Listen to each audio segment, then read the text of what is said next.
Hello student, जैसा कि last class में हमने फीमेल रिप्रोडक्टिव सिस्टम को स्टार्ट कर लिया था। उसके कुछ बेसिक्स, उसकी स्ट्रक्चर, यूट्रस की, फेलोपियन ट्यूब्स के पार्ट, इन सब के बारे में हमने पढ़ लिया है।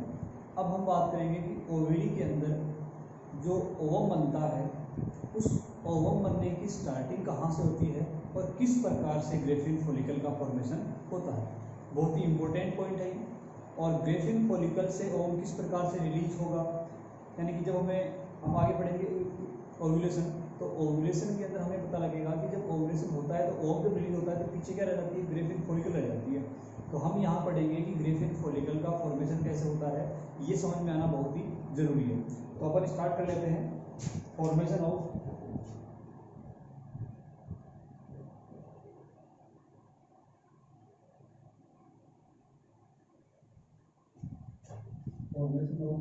Graafian follicle.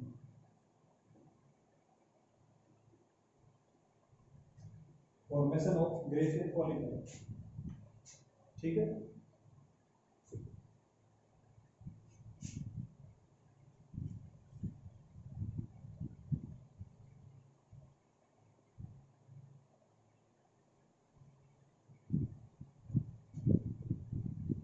ये आपको पढ़ना है, फॉर्मेशन ऑफ ग्रेफिन फॉलिकल।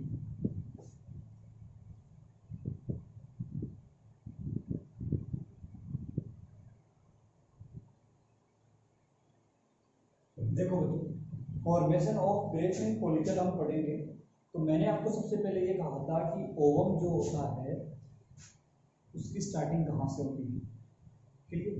तो इसके लिए मैंने आपको कहा था कि ओवेरी के अंदर दो पार्ट होते हैं, मेडुला और कॉर्टेक्स, ठीक है। तो मेडुला और कॉर्टेक्स जो पार्ट होते हैं वहाँ पर प्राइमरी जर्म सेल होती है और प्राइमरी जर्म सेल से ही क्या बनती है बच्चों, ओवम बनता है। सबसे पहले अपन बात करेंगे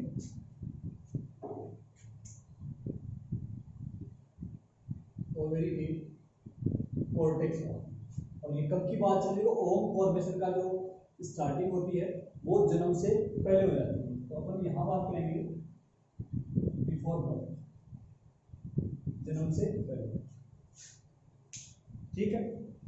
अब देखो यहाँ पे मैंने आपको बता रखा है बच्चों की योग से होता है,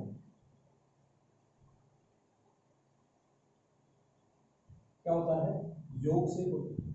इस योग से बनेगी प्राइमरी जर्म सेल, क्या बनेगी बच्चों, प्राइमरी जर्म सेल बनेगी। और प्राइमरी जर्म सेल जो है वो क्या करती है, इस प्रकार से सेल्स का ग्रुप बनाएगी। अब प्राइमरी जर्म सेल से जो सेल्स का एक ग्रुप बनता है इसको कहा जाता है बच्चों प्रीमोर्डियल सेल, यानी कि जो ग्रुप बना है वो क्या है, प्रीमोर्डियल सेल, ठीक है। अब इस प्रीमोर्डियल सेल के अंदर क्या होगा, एक सेल जो प्राइमरी जर्म सेल की मुख्य सेल थी वो यहां पर क्या बना लेती है, एक मुख्य सेल बना लेती है, ठीक है।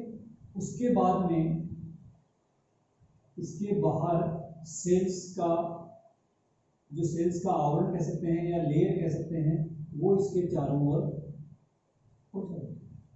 क्या समझ में आया, ठीक है। क्या समझ में आया कि ये जो है सबसे पहले, यानी कि एक सेल यहाँ पर क्या करती है, लार्ज साइज में वो जो मुख्य सेल है वो यहाँ पर बड़ी होकर क्या बना लेती है, प्राइमरी साइड बना। और इसके बाहर ये जो सेल का जो आवरण आपको दिखाई दे रहा है इसको बोलते हैं बच्चों ग्रेन्युलोसा सेल्स, ठीक है। यहां तक समझ में आया। अब आप देखो ये जो प्राइमरी साइट है, इस प्राइमरी साइट में ये सबसे पहले क्या हुआ, योग से एक प्राइमरी जर्म सेल बना, प्राइमरी जर्म सेल से प्रीमोर्डियल सेल्स बने, प्रीमोर्डियल सेल्स में से एक सेल ने क्या बनाया बच्चों, प्राइमरी ओसाइट बनाया। और प्राइमरी ओसाइट बनने के बाद में हम कहेंगे प्राइमरी ओसाइट के बाहर जो सेल्स का आवरण बनेगा इन जो बाकी सेल्स का, उसको वो कौन सेल्स होती है, ग्रेन्युलोसा सेल्स होती है। और इसको हम कहते हैं प्राइमरी ओसाइट, या बच्चों आप इसको बोल सकते हो प्राइमरी फोलिकल, यानी कि आप यहाँ पर देख रहे हो कि प्राइमरी फोलिकल का निर्माण कैसे होता है। तो यहाँ पर समझ में आया प्राइमरी oocyte या प्राइमरी फोलिकल का निर्माण कैसे होता है। ठीक है यार, उसके बाद में देखो कि यहाँ पर प्राइमरी oocyte जो है, यहाँ पर आगे बात कर लेते हैं। ये क्या है बच्चों, प्राइमरी oocyte, इसका नाम लिखने की जरूरत नहीं है, याद रहेगा। इस प्राइमरी oocyte के बाहर एक गोल्जी बॉडी का सिक्रेशन है, ठीक है, ये वाला, इसको नाम देते हैं बच्चों zona pellucida, Golgi body secretion. ठीक है, अब ये क्या है, प्राइमरी oocyte। प्राइमरी oocyte के बाहर क्या बना, जोना पेलुसिडा, और जोना पेलुसिडा किसका बना होता है, ग्लाइकोप्रोटीन, और ग्लाइकोप्रोटीन कहाँ से आती है, गोल्जी बॉडी का सिक्रेशन होता है। तो मैं यहाँ पे लिख देता हूँ ग्लाइकोप्रोटीन, ये जो गोल्जी बॉडी का सिक्रेशन है, ग्लाइकोप्रोटीन। अब इसके बाहर ये जो लेयर्स हैं ग्रेनुलोसा सेल्स, इनका स्तर क्या हो जाता है, बढ़ने लगता है।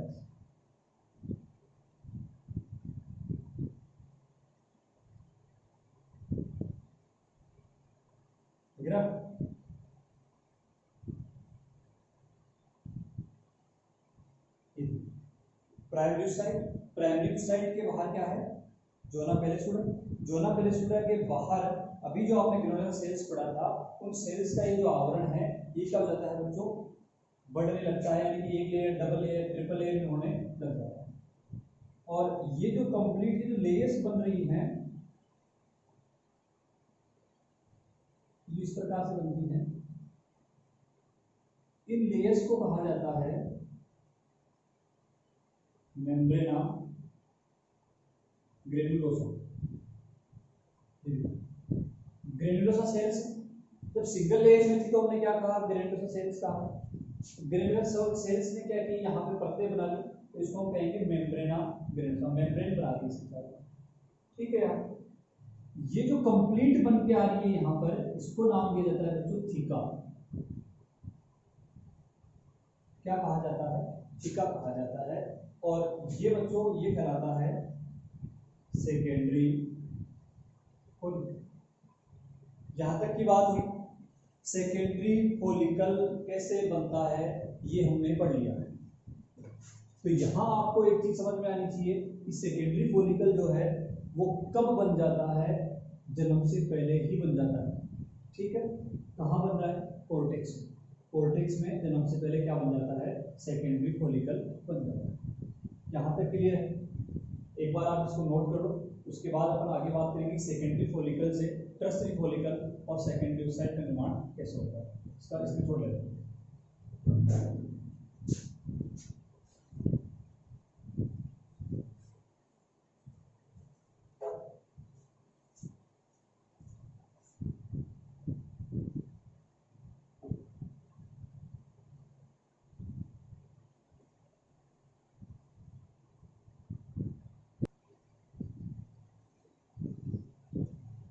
देखो इतना समझ में आया। तो ये जो बात कहानी है ये सारी है जन्म से पहले। अब अपन बात करेंगे यहाँ पर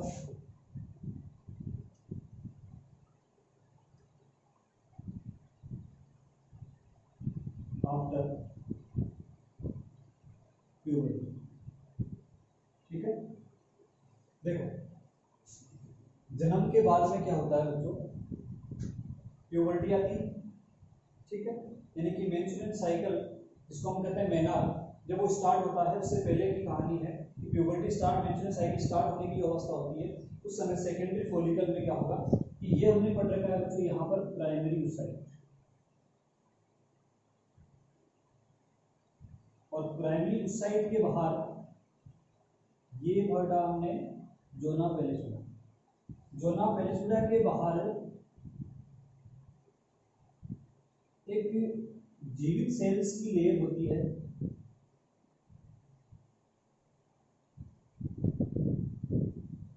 जिसको बोलते हैं बच्चों, देखो इसको क्या नाम दिया आपने, जोना पेलेसुडा। ये जो लेयर आपको दिखाई दे रही है बाहर वाली, इसको बोलते हैं कोरोना रेडिएटा। ठीक है, जोना पेलेसुडा क्या है, नॉन लिविंग, और ये लिविंग। लिख देता हूं मैं यहाँ पे, क्लियर। अब यहाँ पर अपन बात करेंगे कि मेम्ब्रेना ग्रैंडियोसा जो है, या हम कह सकते हैं कि ग्रैंडियोसा जो सेल्स हैं उनमें यहाँ पर ही केविटी बनती है यहाँ, इसके बाद, और ये क्या करेगी बच्चों, इस प्रकार से यहाँ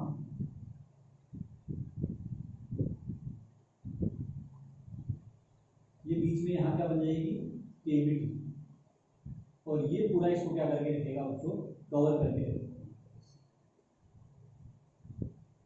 यहाँ पे सबसे इंपॉर्टेंट क्वेश्चन ये पूछा जाता है कि ये तो लिविंग नॉन लिविंग वाली कौन कौन सी सेल्स हैं, इनका क्या काम है। और यहाँ पर ये देखो, ये जो लेयर्स बनी है, यानी कि ये जो खाली स्थान आपको दिखाई दे रहा है, ये वाली केविटी, इसको बोलते हैं बच्चों एंट्रम। क्या बोलते हैं, एंट्रम। और एंट्रम में एक फ्लूइड भरा होता है, इसको बोलते हैं बच्चों लिक्वर फॉलिकल, जिसका काम है बच्चों न्यूट्रिशन, लिक्वर फॉलिकल। ठीक है, यहाँ पर इसको आप थीका कह सकते हो, कंप्लीट की अपन बात करेंगे तो यहाँ पर इसको हम कह देंगे। ज्यादा ऐसा कुछ नहीं है इसमें, एकदम इजी है, बस केवल इसको सीक्वेंस से अपने को याद रखना है। हमें समझ में आया है कि सेकेंडरी फॉलिकल क्या होता है, क्या क्या उसके अंदर प्रेजेंट है। अब हमने ये कहा कि सेकेंडरी फॉलिकल जो है, इसके बाहर की जो लेयर है वहां पे बनेगी कोरोना रेडिएटा। ठीक है, कोरोना रेडिएटा और ये जो थीका जो लेयर्स हैं, इनके बीच में क्या होती है, केविटी बन जाती है। क्लियर, ये जो केविटी है, इस केविटी का नाम है एंट्रम। ये आपको याद रखना है, बहुत ही इंपॉर्टेंट है। और एंट्रम जो है, उस एंट्रम में कौन सा फ्लूइड भरा होता है और उसका काम क्या है, एंट्रम किसे कहते हैं, लिक्वर फॉलिकल क्या होता है, ये चीजें आपको यहाँ पे आने के लिए समझ में आया। आगे चलते हैं। अब देखो आपकी प्यूबर्टी सेकेंडरी फॉलिकल से ये जो कंडीशन बनेगी, इसको क्या नाम देंगे, क्या नाम देंगे। अभी मैंने कहा था प्राइमरी फॉलिकल, सेकेंडरी फॉलिकल, और ये क्या बन जाएगी बच्चों, टर्सरी फॉलिकल। Tertiary follicle. अब टर्सरी फॉलिकल में आगे क्या होता है, इस प्रकार से इसके अंदर ये प्राइमरी साइड,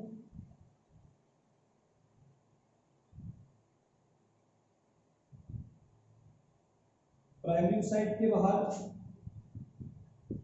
जोना पेलेसुडा, नाम तो याद नहीं जाएगा, दोबारा लिखने की जरूरत है क्या। उसके बाद में क्या है, कोरोना रेडिएटा,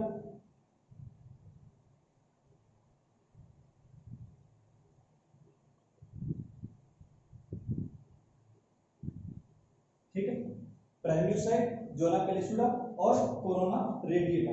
अब ये जो एंट्रम बना हुआ है, इसके बाहर आप देख रहे हो कि ये जो मेम्ब्रेना ग्रैंडियोसा की जो सेल्स होती है, एक आउटर और एक इनर में यहाँ डिवाइड होती है। तो इसको अपन यहाँ ऐसे कर सकते हैं,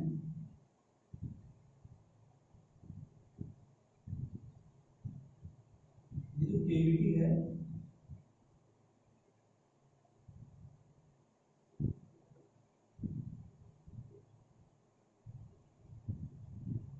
इसकी ये जो लेयर्स है वो इस प्रकार से बनी है। तो ये थीका लेयर हो जाएगी, और थीका लेयर जो है, इन थीका लेयर में एक बाहर की तरफ है और एक अंदर की तरफ। ठीक है, इस बाहर वाली को हम कहेंगे थीका एक्सटर्नल, और अंदर वाली जो है इसको कहेंगे बच्चों थीका इंटरनल। अभी बताया था मैंने, ये जो केविटी है इसको आपने नाम दिया है एंट्रम, इसको आपने कहा जोना पेलेसुडा। ठीक है, प्राइमरी साइड, और ये हो जाएगी बच्चों कोरोना रेडिएटा कंप्लीट यहाँ तक। उसके बाद में ये क्या बन गया, कंप्लीट हो जाएगा। अब एक चीज मैं आपको यहाँ बता दूं कि प्राइमरी oocyte जो है, इस प्राइमरी oocyte में डिवीजन यहाँ पे होते हैं, जो मैंने आपको पहले बताया था कि ये कौन सी स्टेज में जाके रुक जाता है। तो अब ये प्राइमरी नहीं रहेगा, ये यहाँ पे आके क्या बन जाएगा, जो सेकेंडरी oocyte बन जाएगा। और मेंस्ट्रुएशन साइकिल के दौरान ये सेकेंडरी oocyte यहाँ से रिलीज होता है। ठीक, जन्म से पहले मियोसिस फर्स्ट जो है उसकी प्रोफेज फर्स्ट में ये क्या हो जाता है, रुक जाता है। उसके बाद प्यूबर्टी के बाद में ये क्या होगा, मेटाफेज सेकंड जो होती है वहां पर जाके क्या हो जाएगा, रुक जाता है। उसके बाद में सेकेंडरी oocyte ही रिलीज होता है। जब स्पर्म आता है तब इसका मियोसिस सेकंड कंप्लीट होता है और ये इस सेकेंडरी oocyte से क्या बनता है, ओवम में कन्वर्ट होता है। कब, जब इसमें स्पर्म आए। ये यहाँ तक ग्रेफिन फॉलिकल की बात हो गई। एक बार दोबारा देखना। सबसे पहले अपन बात कर रहे हैं कि ग्रेफिन फॉलिकल्स जो है वो कैसे बनती है। देखो सेकेंडरी oocyte जब यहाँ से रिलीज होता है तो ये बाकी जो सारी बची हुई ये क्या है, ग्रेफिन फॉलिकल्स ही। ठीक है, तो यहाँ देखो योग सेल से बना है प्राइमरी जर्म से, प्राइमरी जर्म से बना है प्रीमोडियल सेल्स, प्रीमोडियल सेल से क्या बनी, प्राइमरी oocyte बनी। ठीक, प्राइमरी oocyte के बाहर कुछ लेयर्स बनती है सेल्स की, ग्रेन्युलोसा सेल्स कहते हैं। उसके बाद में यहाँ पर हम कह रहे हैं कि ये जो ग्रेन्युलोसा सेल्स हैं वो मल्टीप्लाई होती रहती है, यानी कि डबल ट्रिपल में हो जाती है। इसको बोलेंगे मेम्ब्रेना ग्रेन्युलोसा। ये बात होगी जन्म से पहले। आफ्टर प्यूबर्टी की अपन बात करते हैं तो आफ्टर प्यूबर्टी स्टार्टिंग कहाँ से होती है, सेकेंडरी फॉलिकल से होती है। ये सेकेंडरी फॉलिकल बन चुका है। सेकेंडरी फॉलिकल के बाद में क्या बनेगा, टर्सरी फॉलिकल बनेगा, जिसमें प्राइमरी oocyte मैच्योर हो चुका है कंप्लीट, एंट्रम इसमें बन चुकी है। और यहाँ पे थीका जो है वो थीका भी डिवाइड नहीं हुई है। जब प्राइमरी oocyte सेकेंडरी oocyte में कन्वर्ट होगा तो थीका यहाँ पर एक्सटर्ना और इंटरना में कन्वर्ट हो जाती है, मतलब अलग अलग डिवाइड हो जाती है। जो ना छोटा कोरोना रेडिएटर जब पहले बने थे वैसे के वैसे रहते हैं। थीका इंटरना और थीका एक्सटर्ना से बच्चों एक क्वेश्चन निकल के आता है, और वो क्वेश्चन ये है कि थीका एक्सटर्ना और थीका इंटरना से एक हार्मोन सिक्रेट होता है जिसको बोलते हैं बच्चों एस्ट्रोजन, और थीका इंटरना से एस्ट्रोजन की अधिक मात्रा साबित होती है। ये आपको याद है, ये आपको याद है। क्लियर, ये हो गया ग्रेफिन फॉलिकल का निर्माण। अब आप एक बार इसको नोट कर लो, उसके बाद आगे बात करेंगे।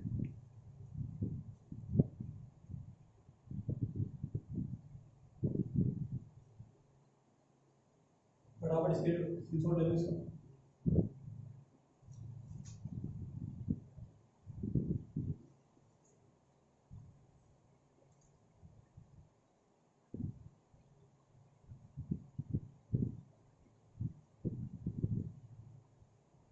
ठीक है, अब अपन आगे पढ़ेंगे ओवुलेशन। उससे पहले कुछ बातें यहाँ पे आपको बता देता हूँ कि ये जो थीका इंटरना थीका एक्सटर्ना की भी बात की है, तो थीका इंटरना से एस्ट्रोजन होता है। और ये जो ग्रेफिन फॉलिकल्स हैं, इन ग्रेफिन फॉलिकल्स में ब्लड वेसल्स नहीं पाई जाती है, तो आप यहाँ पे नोट कर लेना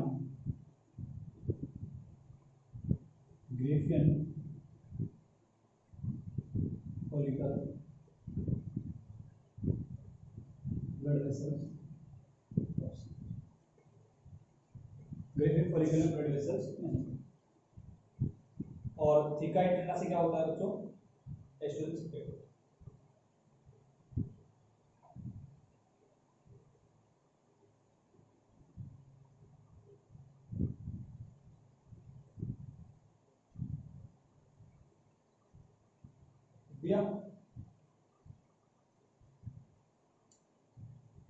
अब अपन आगे पढ़ेंगे ओवुलेशन।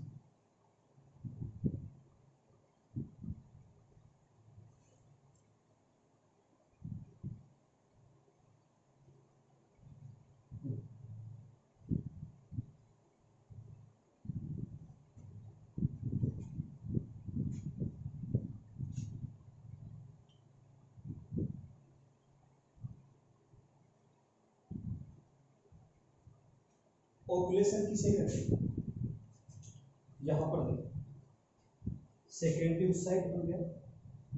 सेकेंडरी oocyte का इस ग्रेफिन फॉलिकल में एक चीज मैं आपको यहाँ और बता हूँ कि इस पूरे के पूरे जो ग्रेफिन फॉलिकल बना हुआ है, ट्रस्टी फॉलिकल जो होता है उसमें एक विशेष पार्ट होता है यहाँ पर सेंसी सेंट्रम वाले पार्ट पे, यहाँ पर, जिसको कहा जाता है बच्चों जर्म हिल। ठीक है, याद रहता है तो रख लेना इसको, जर्म हिल कहते हैं। तो जब यानी कि मेंस्ट्रुएशन साइकिल जो होता है, इस मेंस्ट्रुएशन साइकिल के 14वें दिन जब LH अपने पिक लेवल पे होता है, यानी कि LH की मात्रा क्या होती है, अधिकतम होती है।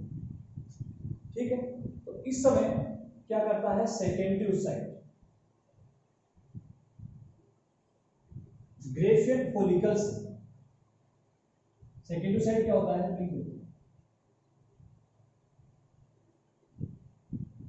कहां से,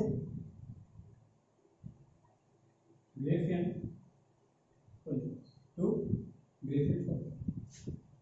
याद क्या रखना है कि मेंस्ट्रुएशन साइकिल के 14वें दिन या 14 डे जब LH जो हार्मोन है, ल्यूटिनाइजिंग हार्मोन है, उसकी मात्रा ज्यादा होती है, पिक लेवल पे होती है, और उस कारण से क्या होता है सेकेंडरी साइट इस वाले पार्ट से, जर्म हिल वाले पार्ट से इसको तोड़ेगा ग्रेफियन फॉलिकल को, और यहाँ से क्या हो जाएगा, बाहर निकल जाएगा, यहाँ से बाहर निकलेगा। यहाँ से बाहर निकलने का मतलब ओवेरी से बाहर निकलता है, ओवेरी से बाहर निकलता है। तो आप देखो मैंने आपको ये बता रखा है, देखो हमने किस प्रकार से पढ़ा था,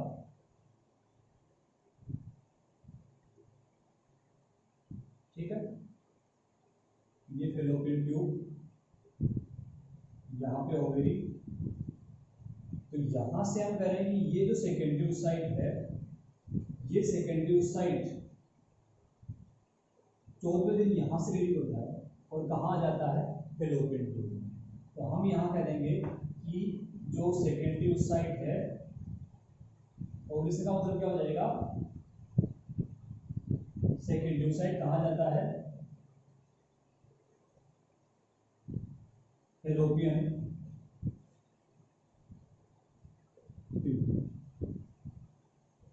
फेलोपियन ट्यूब में प्रवेश कर जाता है, और ये क्या कहलाता है बच्चों, ओवुलेशन कहलाता है। ठीक, यहाँ तक क्लियर। ओवुलेशन से पहले मैंने आपको कहा है कि ग्रेफियन फॉलिकल में ब्लड वेसल्स नहीं होती है, लेकिन ओवुलेशन के बाद में इसमें जो क्या होती है, ब्लड वेसल्स बनने लग जाती है, इसे कार्पस हिमोलिया बोलते हैं। क्लियर, एक बार इसको आप लिखो कि मेंस्ट्रुएशन साइकिल तो LH अधिक होता है, तो सेकेंडरी साइड ओवरी से रिलीज होकर क्या करेगा, यहाँ फेलोपियन ट्यूब में आ जाएगा, और यही क्या कहलाता है बच्चों, ओवुलेशन कहलाता है।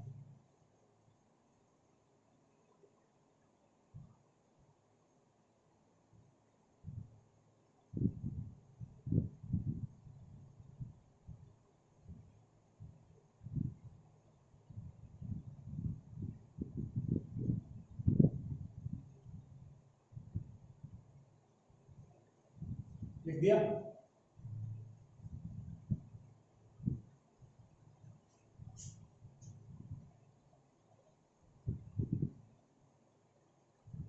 अब अपन बात करेंगे यहाँ कि आफ्टर ओवुलेशन, आफ्टर ओवुलेशन का मतलब सेकेंडरी साइट तो यहाँ से रिलीज हो चुका है, उसके बाद में अपन बात करेंगे कि जो भी ग्रेफियन फॉलिकल है,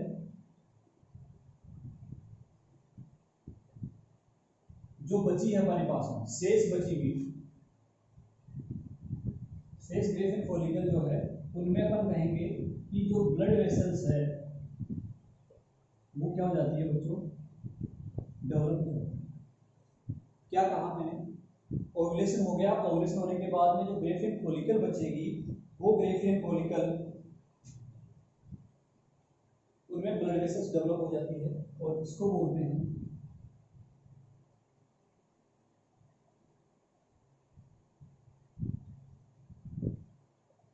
कार्पस ह्यूमरस, और इसके अंदर दो पिगमेंट यहां जमा हो जाते हैं, इसको बोलते हैं ल्यूटिन और केरोटिन। इसके अंदर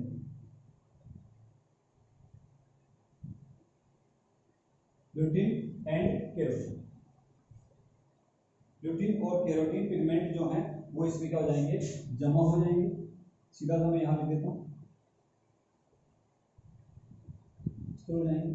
और बच्चों ये आगे जाके यानी कि इनके जमा होने के बाद में इसका कलर कैसा हो जाएगा, येलो कलर हो जाएगा। और अब ये क्या कहलाएगी, कार्पस ल्यूटियम। आई बात समझ? ओवुलेशन क्या होता है और कार्पस ल्यूटियम क्या होता है, बहुत ही सिंपल तरीके से आपको इसमें याद करना है। ओवुलेशन मेंस्ट्रुअल साइकिल के 14वें दिन एलएच की मात्रा ज़्यादा होती है या उसका लेवल बढ़ जाता है, पीक लेवल पे होता है, उच्चतम स्तर पे होता है, जिससे ओवेरी से सेकेंडरी ओसाइट ग्रेफिन फॉलिकल को जब हिल वाले पार्ट से छोड़ता हुआ कहाँ जाता है, फैलोपियन ट्यूब में आ जाता है, उसे हम कहते हैं ओवुलेशन का। अब निषेचन क्या होता है, कहाँ पर होता है, वो बात की बात है, अभी अपने को याद करना है ओवुलेशन क्या होता है। ठीक है, अब अपन बात करेंगे कि आफ्टर ओवुलेशन क्या होता है। जब ओवुलेशन हो चुका है, सेकेंडरी ओसाइट बाहर निकल चुका है, तब जो ग्रेफिन फॉलिकल बची है हमारे पास में, उनमें ब्लड वेसल्स क्या हो जाती है, डेवलप हो जाती है, उसको बोलते हैं कार्पस हीमोरेजिक। कार्पस हीमोरेजिक जो होता है उसके अंदर ल्यूटिन और केरोटिन पिगमेंट जमा हो जाते हैं। उसके बाद में इनके जमा होने के बाद में उसका कलर कैसा रहता है, येलोइश कलर हो जाता है। येलोइश कलर का जो ये बना हुआ है तो इसको बोलते हैं कंप्लीट को कार्पस ल्यूटियम कहा जाता है। क्लियर यहाँ पर, इसको भी आप नोट करो।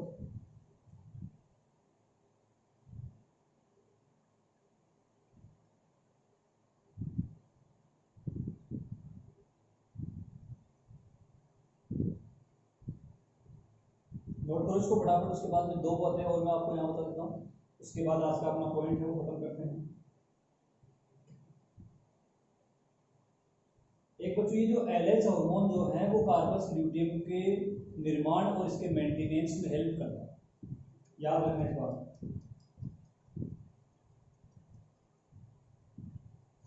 ठीक है ना,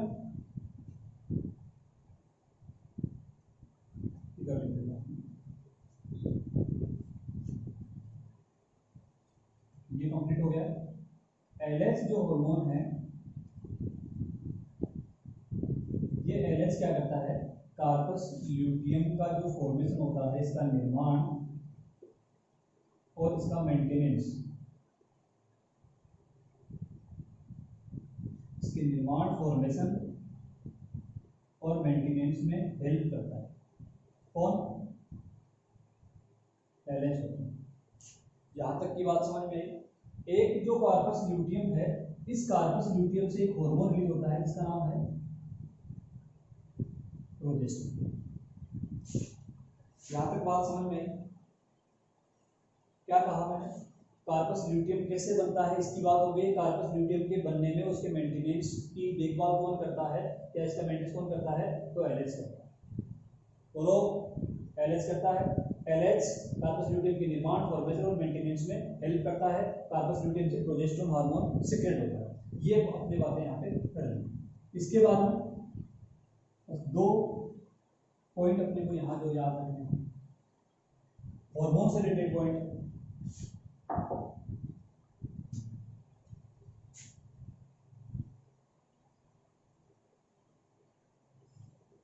प्रेगनेंसी के दौरान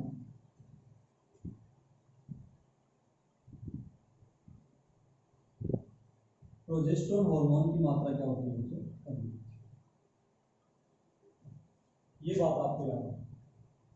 प्रेगनेंसी को मेंटेन करने के लिए प्रोजेस्टेरोन हार्मोन की आवश्यकता होती है। अब अपन बात करें कि अभी हमने पढ़ा है कार्पस ल्यूटियम, और कार्पस ल्यूटियम पहला और जो प्रेगनेंसी का पहला और दूसरा जो महीना होता है, इस दौरान प्रोजेस्टेरोन की मात्रा को मेंटेन रखते हैं। उसके बाद में ये जो कार्पस ल्यूटियम है, यदि फीमेल प्रेग्नेंट होती है तो ये कार्पस ल्यूटियम एंड तक रहती है, लेकिन स्टार्टिंग के पहला और दूसरा महीना होता है तभी तक ये प्रोजेस्टेरोन की मात्रा को देती है। कि उसके बाद जो प्लेसेंटा होता है, तो प्लेसेंटा तीसरे से लेके जो 9 मंथ है वहां तक प्रोजेस्टेरोन सप्लाई नहीं करता है। ठीक है, बहुत इंपॉर्टेंट चीजें हैं, ये आपको याद रखना। समझ में आया क्या कहा मैंने? ओवुलेशन की बात की है। सबसे पहले अपने इसमें ग्रेफिन फॉलिकल का जो डेवलपमेंट होता है किस प्रकार से होता है वो हमने ढंग से पढ़ लिया है। उसके बाद में ओवुलेशन, तो ओवुलेशन के लिए मैंने कहा कि ग्रेफिन फॉलिकल बनने के बाद में ग्रेफिन फॉलिकल को तोड़ते हुए जब सेकेंडरी बाहर निकलता है वही क्या होता है ओवुलेशन। ओवुलेशन कब होता है? कब होता है? जब मेंस्ट्रुएशन साइकिल के दौरान 14वें दिन, यानी मेंस्ट्रुएशन साइकिल का जो टाइम पीरियड होता है वो होता है कि कितना 1 से लेके 28 दिन तक होता है। तो 14वें दिन पे LH जो हार्मोन है उसकी मात्रा क्या होती है? ज़्यादा होती है, और उस कारण से जो सेकेंडरी साइड वो क्या करेगा? ओवरी से निकल के फैलोपियन ट्यूब में आ जाएगा निषेचन के लिए। क्लियर?